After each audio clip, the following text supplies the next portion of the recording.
यौमुल Quds नटर ईरानी क़यादत सड़कों पर निकल आई। सदर मसूद पज़ेश्कियान, वज़ीर ख़ारजा अब्बास अराग़ची, कौमी सलामती के मुशीर अली लारीजानी और अदलिया के सरबराह ग़ुलाम हुसैन मोहसिनी की रैली में शिरकत। अमरीका और इसराइल ने रैली पर भी बम बरसा दिए। एक खातून शहीद। मुजाहिरीन ने फ़िज़ाई हमले के बाद नारे लगाए। धमाके के बाद आसमान पर धुओं के बादल छा गए। अली लारीजानी ने कहा, दुश्मन की ताकत कमज़ोर हो रही है। उसके हमले खौफ और मायूसी की बुनियाद पर हैं। जो क़ुव्वत हकीकी मानों में मजबूत हो, वो अवामी इज्तिमा के दौरान बमबारी नहीं करती।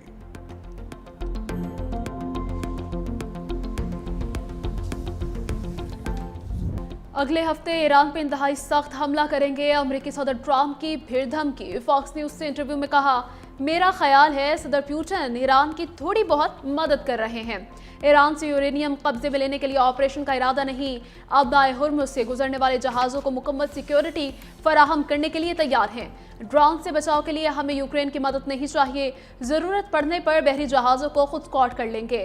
उम्मीद है हालात बेहतर होंगे, लेकिन हम सूरत हाल के लिए तैयार हैं।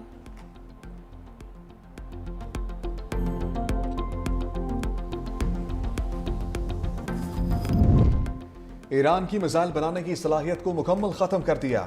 अमरीकी वज़ीर जंग की गुफ्तगू। ईरान के नए सुप्रीम लीडर को जख्मी करने का दावा। पीट हेग्सेट ने कहा, जंग कब खत्म करनी है फैसला सदर ट्रंप करेंगे। अमरीकी वज़ीर दिफा बोले, ईरान अपने स्टॉक पर मौजूद मिसाइल फायर कर रहा है।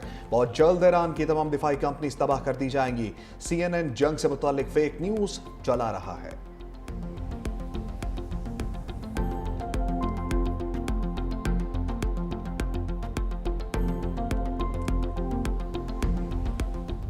इराकी मज़ाहमती फोर्सेस का अमरीकी रिफ्यूलिंग तैयारा मार गिराने का दावा। ईरानी ख़ातमुल अंबिया सेंटर हेडक्वार्टर के मुताबिक तैयारे में मौजूद तमाम अमरीकी एहलकार मारे गए। अमरीकी सेंटकॉम ने रिफ्यूलिंग तैयारा गिरने और तैयारे में सवार 6 अफराद की हलाकत की तस्दीक कर दी। अमरीकी सेंट्रल कमांड का कहना है कि तैयारा दुश्मन का निशाना नहीं बना। रिफ्यूलिंग के दौरान दूसरा तैयारा बाहिफाजत उतरने में कामयाब रहा। इराक के फ्रांसीसी बेस पर भी हमला, एक फौजी हलाक, कई जख्मी हो गए। सदर एमानुएल मैक्रोन की सख्त मजम्मत। कहा, दाइश के खिलाफ कार्रवाइयों में मसरूफ फ्रांसीसी अफवाज पर हमला नाकाबिले कबूल है। हमले में फौजी चीफ वारंट ऑफिसर हलाक हुआ। पेशमरगा बेस को निशाना बनाया गया, जहां इत्तेहादी अफवाज तैनात है।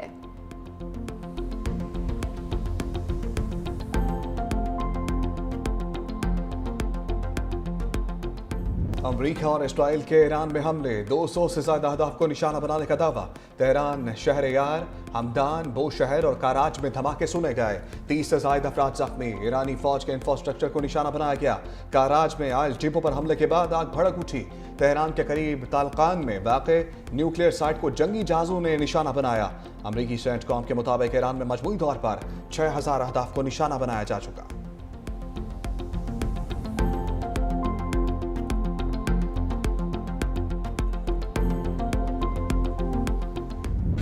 ईरान का इसराइल पर जवाबी वार मिसाइलों की बरसात कर दी। यहूदी रियासत सायरन से गूंज उठी। हर तरफ अफरा तफरी। तल अबीब में इमारत में मिसाइल गिरने से 50 अफराद जख्मी। ईरान के बहरीन में अमरीकी फौजी अड्डे पर मिसाइल और ड्रोन से हमले। मनामा के इलाके बिना सलमान में कायम अमरीकी बहरी अड्डे को निशाना बनाया गया। बेस के मुख्तलिफ तनसीबात हदफ थी। ओमान के शहर सहार में ड्रोन गिरने से 2 अफराद जाँ बहक। सऊदी वजारत खारिजा का 9 ईरानी ड्रोन इंटरसेप्ट करने का दावा।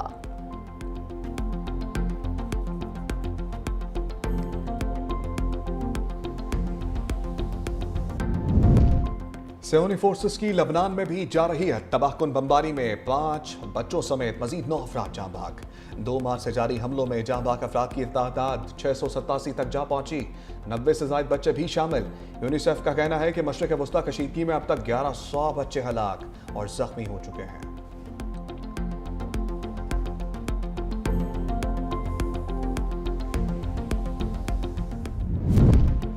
अमरीका ने आर्जी तौर पर रूसी तेल पर आयद पाबंदियां उठा ली। महकमा खजाना के मुताबिक रूसी तेल पर पाबंदियों की छूट 11 अप्रैल तक रहेगी। कहा, बदकिस्मती से इस इक़दाम से रूस को फायदा पहुंचेगा। अमरीकी वज़ीर खजाना स्कॉट बेसेंट बोले, रूसी तेल पर पाबंदियों की यह छूट मुख्तसर मुद्दत के लिए है। ट्रंप की तवानाई हामी पॉलिसियों ने अमरीकी तेल और गैस की पैदावार रिकॉर्ड सतह तक पहुंचा दी है।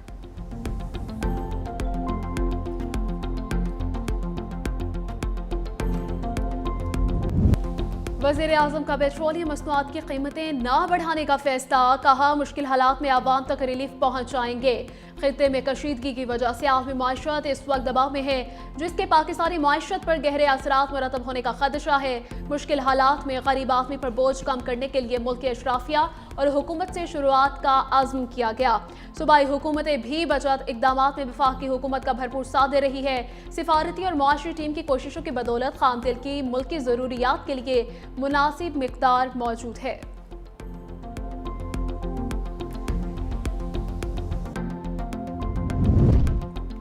ईरान ने तुर्क जहाज को अपना हुर्मुज़ से गुजरने की इजाज़त दे दी। तुर्क जहाज रोजाना ईरानी सरहद के पास फंसा था। तुर्क हुकाम ने ईरान से गुजरगाह फराहम करने की दरख्वास्त की थी, जिस पर ईरानी हुकाम ने अपना हुर्मुज़ से गुजरने की इजाज़त दी। जहाज पर कुल 171 अमले के अफराद मौजूद थे।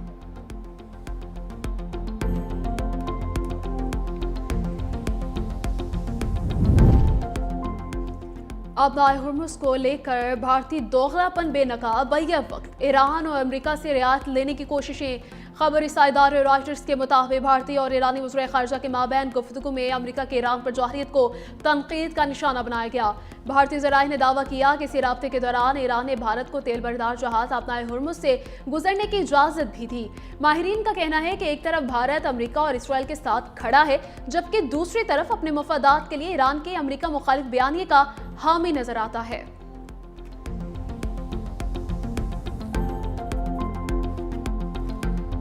Khamenei is back. Irani media ने एनिमेटेड वीडियो जारी कर दी।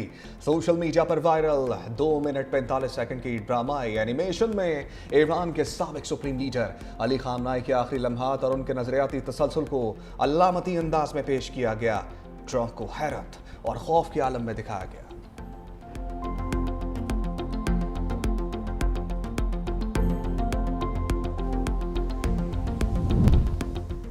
वज़ीर आला सिंध मुराद अली शाह की ज़ेर सदारत Sindh fund management house board का पहला इजलास सरकारी फंड्स के इंतजाम के लिए इदारे को बाज़ाब्ता फ़ाल कर दिया। Sindh fund management house investment policy 2026 की मंजूरी। वज़ीर आला सिंध ने कहा, पेंशनर्स और अवामी फंड के तहफ़्फ़ुज़ पर कोई समझौता नहीं होगा।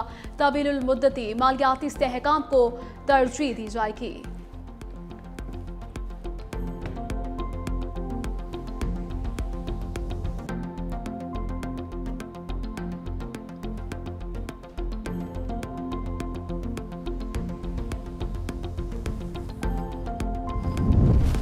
लाहौर में मजीद सहूलत बाजार के क़याम की तैयारियां। वज़ीर आला मरियम नवाज ने हदायत कर दी, कहा रिलीफ सिर्फ एक नारा नहीं, उसे नजर आना चाहिए। सूबा भर में 49 मुस्तकिल सहूलत बाजार फंक्शनल हैं। 15 सहूलत ऑन द गो यूनिट्स और 11 आरजी रमजान बाजार कायम हैं। सहूलत बाजारों में 82% सारिफ कम कीमत और 88% सारफीन मसनूआत के मयार और ताजगी से मुतमईन हैं।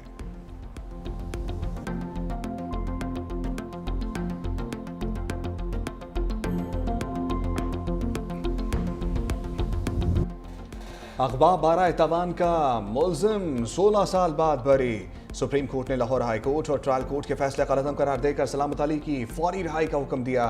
अदालत ने पुलिस की रिकवरी की कहानी झूठी करार दे दी। बरामदशुदा रकम सूद समेत वापस करने का हुक्म। जस्टिस मुसर्रत हिलानी ने तहरीरी फैसला जारी कर दिया। लिखा, सलामत नाहक कैद और मुकदमे की जहनी अजियत का शिकार रहा। सलामत अली के पास बदनीयती पर मबनी कार्रवाई पर हट जाने का दावा दायर करने का अख्तियार है। रिकॉर्ड मुल्जिम के खिलाफ एक भी मुजरिमाना सबूत मौजूद नहीं। मुगवी ने 1 साल बाद पहली बार अदालत में मुल्जिम को पहचाना, जो नाकाबिले कबूल है।